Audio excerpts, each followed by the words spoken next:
कि जिन्हें कोरोना ने 2020 में अ, अपनी पहुँच के अंदर किया, फिर वो नेगेटिव आए, उसके बाद अब वो इंतज़ार कर रहे हैं कि क्या हम घर में ही रहें या थोड़ा आज़ादी हमें मिल सकती है, थोड़ी छूट मिल सकती है, जिन्होंने अभी वैक्सीन नहीं लिया या फिर जिन्हें इस बार नहीं कुछ हुआ है। हाँ सही बात है। अगर हम किसी आदमी को एक बार पटक देंगे अखाड़े में ना, तो दोबारा भी पटक देंगे उसको। ये तो बात हकीकत है। उन्हें दोबारा हो भी जाएगा तो ठीक भी हो जाएंगे, लेकिन उन्हें यह सोचना चाहिए कि उनके बॉडी के अंदर इम्यूनिटी हो गई। अगर वो बाहर छुट्टा सांड की तरह घूमेंगे तो उनके शरीर में कोरोना आएगा, वो ठीक हो जाएगा, लेकिन वो तो कोरोना कैरियर हो गए ना, वो जाके अपने परिवार वालों को देंगे। तो अगर आपको 2020 में कोरोना हुआ था, आप ठीक हो गए थे, तो मुबारक है, आप दोबारा भी ठीक हो जाएंगे। लेकिन आप छुट्टा सांड की तरह घूमिएगा तो आपके माँ बाप की जान खतरे में। अगर आप अपनी फैमिली की जान खतरे में डालना चाहते हैं तो बेशक घूमिए, आपको कोई नहीं रोक सकता है। छोटे मिश्रा जी का सवाल है कि छोटे बच्चों को कोरोना क्यों नहीं होगा? इस सवाल का कोई जवाब? छोटे बच्चों में ना कोई भी चीज डेवलप हो रही होती है, और जैसे कोई घर बन रहा है, मान के चलिए किसी का घर बन रहा है, उसमें एक दीवार गिरा दीजिएगा तो क्या दिक्कत है, फिर से जोड़ देगा, क्योंकि उसका तो बन रहा है ना घर। अब किसी का घर 10 साल पहले बन चुका है और उसका जाके एक दीवार तोड़ दीजिएगा तो उसको क्षतिग्रस्त कहेंगे। अब कोई बिल्डिंग बन रही है, उसमें से एक ईंटा घसका दीजिए, कोई इफेक्ट नहीं पड़ता है। तो छोटे बच्चों का शरीर अभी बन रहा होता है, उनके अंदर एंटीबॉडी ये सारी चीज बन रही होती है। उसमें कोरोना आता है तो पूछते हैं सर कि अनजान आदमी है, तो बॉडी बता देता है हाँ इसके पहले तो इसको नहीं देखे थे, बचपन से इस शरीर को देख रहे हैं, नहीं देखे हैं इसको, तो उसका शरीर मार के उसको खत्म कर देता है, क्योंकि उसकी अंदर सारी चीजें बन रही होती है। और हम लोग का शरीर बन चुका है, अब कोई भी चीज बन नहीं रही है। अब हम लोग के यहाँ होगा तो ज्यादा इफेक्ट करता है। कोरोना बच्चों को भी होता है, देखिए हम ये नहीं कर रहे हैं, लेकिन उनमें केवल नॉर्मल बुखार की तरह हो जाता है, उनकी जान नहीं जाती है। सुमित झा कहते हैं कि घरेलू नुस्खे बहुत हो गए, बहुत सारे हकीम बन गए, इम्यूनिटी के नाम पर मार्केट बन गया, क्या ये सब कारगर है? ये कोरोना के सिम्टम्स के लिए बहुत अच्छे कारगर है। दो तरह का इलाज होता है, एक डिजीज का इलाज, एक होता है सिम्टोमेटिक इलाज।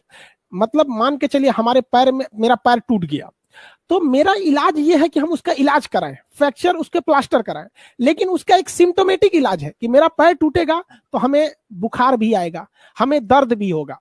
लेकिन अगर हम बुखार की दवा खा ले, दर्द की दवा खा ले, तो ये हमें टेम्पोररी रिलीफ देंगे, उस पैर टूटे का इलाज नहीं कर पाएंगे। तो जो घरेलू नुस्खे हैं वो सिम्टम्स, जो कोरोना की वजह से जो सिम्टम्स आ रहे हैं उसको ठीक कर देते हैं। तो इससे एक फायदा ये होता है कि हमारी बॉडी, अगर हम घरेलू नुस्खा अपनाते हैं तो हमारी बॉडी फुल फोकस करती है कोरोना को मारने में। और जो हम काढ़ा पीते हैं, विटामिन सी पीते हैं, नारियल पानी पीते हैं, ये हमारे सिम्टम्स को मार देता है। तो दो काम बढ़ जाते हैं। और अगर हम काढ़ा भी नहीं पिए, विटामिन सी भी नहीं पिए, ये भी नहीं किए, तो हमारी बॉडी को उस कोरोना को भी मारना है, उससे जो सिम्टम्स आ रहे हैं, बदन दर्द, सर दर्द, बुखार, खांसी, सर्दी, सबको एक साथ लड़ना है। तो एक तो लोग कहाँ कहाँ एक मुर्गी को कितने जगह हलाल कीजिएगा, इसलिए घरेलू नुस्खा भी जरूरी है। हाँ, एक सवाल है कि क्या संक्रमित होने के 14वें दिन के बाद कोई दिक्कत नहीं, हम किसी को फैला नहीं सकते? ये शंका है इनके दिमाग में। नहीं नहीं, अभी भी आपके शरीर में वायरस है, वो हार चुका है। लेकिन वो एक तो सनी देओल ने क्या बोला था, इन हाथों ने केवल हथियार छोड़े हैं, चलाना नहीं भूला है। दूसरे में जाएगा तो चला देगा वो। तो फिलहाल अभी अगर आपको कोरोना हो गया है तो 14 दिन और क्वारंटीन रहिए, ताकि वो पूरी तरह से मर जाए, ना कि दूसरे को फैला देंगे। में जो देसी स्वदेशी चीजें जोड़ी गई हैं, ये लोगों को ज्यादा थोड़ी कंफ्यूज कर रही हैं। वो कह रहे हैं कि कोविशील्ड से कुछ खास है क्या, क्यों? कोविशील्ड में क्या कुछ, देखिए कोविशील्ड का प्रोडक्शन ज्यादा है। कोविशील्ड में एक पॉजिटिव यही है कि इसका प्रोडक्शन रेट बहुत ज्यादा है। इसकी क्योंकि सीरम इंस्टीट्यूट ऑफ इंडिया बना रही है, ये बहुत तेज बना रही है। गवर्नमेंट ने तो सबसे पहला गलती किया कि मार्च में उनको ऑर्डर ही कम दिया था सीरम इंस्टीट्यूट को। अभी सीरम इंस्टीट्यूट की वर्तमान क्षमता जो है वो 7 करोड़ डोज पर डे है। तो सीरम इंस्टीट्यूट की जो कोविशील्ड है ये ज्यादा बन सकती है, इसलिए लोग इसके पीछे पड़े हुए हैं। और जो हमारी कोवैक्सीन है, इंडिया की बनी है, तो गवर्नमेंट ने इसे बहुत सारे कंपनियों को दिया नहीं था। हैदराबाद की कंपनी है, वही बना रही है। जैसे अभी स्पुतनिक आई है तो इसको 6 कंपनियों को दिया गया, डॉक्टर रेड्डी और अलग अलग कंपनियों को दिया गया, ताकि प्रोडक्शन तेज किया जा सके।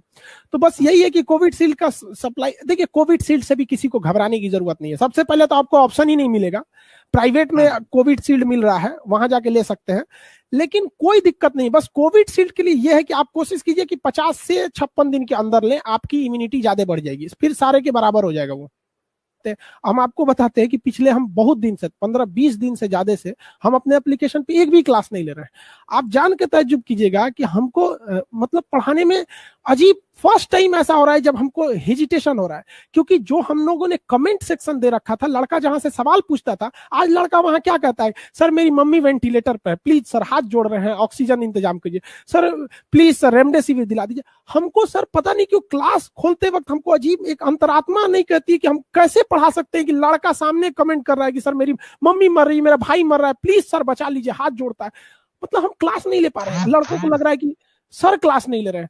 अरे हमारे में इतनी हिम्मत नहीं है, जो सामने कोई मर रहा होगा हम इधर से मतलब पढ़ाएं, तो बहुत दर्दनाक स्थिति, हम कैसे बताएं। जैसे आप लोग को लग रहा है ना कि ऑनलाइन में, जब ऑनलाइन क्लास लेते हैं लोग तो बंद करना पड़ जाता है क्लास, आप पढ़ा पाएंगे कभी, आपके सामने कोई कर रहा है कि सर मम्मी मर रही है मेरी, बहुत मुश्किल हो जाता है सर। तो इस सिचुएशन में सिर्फ लॉकडाउन ही एक कारगर उपाय है। सरकार तो लेट कर गई, चलिए, लेकिन सरकार जिस निष्कर्ष पर भी पहुंचने वाली है, जिस लॉकडाउन को लेकर बात कर रही है, हम चेन तोड़ पाएंगे? बिल्कुल तोड़ पाएंगे, अभी लगा दे 20 मई तक चेन आराम से तोड़ देंगे हम लोग यहाँ पर। और अगर ये 20 मई का हम लोग जो हम बार बार हम पिछले 10 दिन से हम ये 20 मई बोल रहे हैं ना, 15 से 20 मई, अगर इसमें नहीं सुधरे लोग ना, तो फिर ये हम लोग को पूरा 2021 बर्बाद कर देगा हम लोग का लिए, बहुत चौपट करेगा। क्योंकि अभी अगर हम लोग रोक देंगे ना, तो 20 मई के बाद हमारे पास हॉस्पिटल्स अवेलेबल हो जाएंगे, ऑक्सीजन अवेलेबल हो जाएंगी, दवाइयां अवेलेबल हो जाएंगी। लेकिन उस समय क्या होगा कि मान के चलिए हमने दवाइयां वगैरह तो बढ़ा दिया, पता चला मरीज भी आपने बढ़ा दिया, तो फिर फर्क क्या पड़ा, उसका प्रोडक्शन बढ़ा तो फिर डिमांड भी बढ़ गई। तो हमको इधर कम से कम रहना है। लोगों को कहते हैं यार सरकार नहीं कर रही है, खुद से मान के चलिए लॉकडाउन हो रहा है, यही मौका है, माँ बाप का सेवा कीजिए। बहुत मतलब भौतिकवादी दुनिया हो गई है, इस दुनिया में क्या कीजिएगा। आप कमाने जब निकलिएगा तो पत्नी पूछेगी कि कितना कमाए हो, बाप पूछेंगे कि कितना बचाए हैं, भाई पूछेगा मेरे लिए क्या लाए हैं, एक माँ ही है जो पूछेगी कि आज कुछ खाए कि नहीं खाए। तो अब इस लॉकडाउन में उस माँ की जितनी सेवा कर लीजिए, शायद उससे अभी दुआएं काम करेगी उस सेवा। अगर अगर आपके पास माँ की दुआएं है ना, फिर ये कोरोना वोरोना भी कुछ खास काम नहीं करेगा। तो भाई सब लोग से कहते हैं घर में माँ बाप की सेवा कीजिए, बच के रहिए। इस सब में घर के अंदर रहना भी एक देश सेवा है।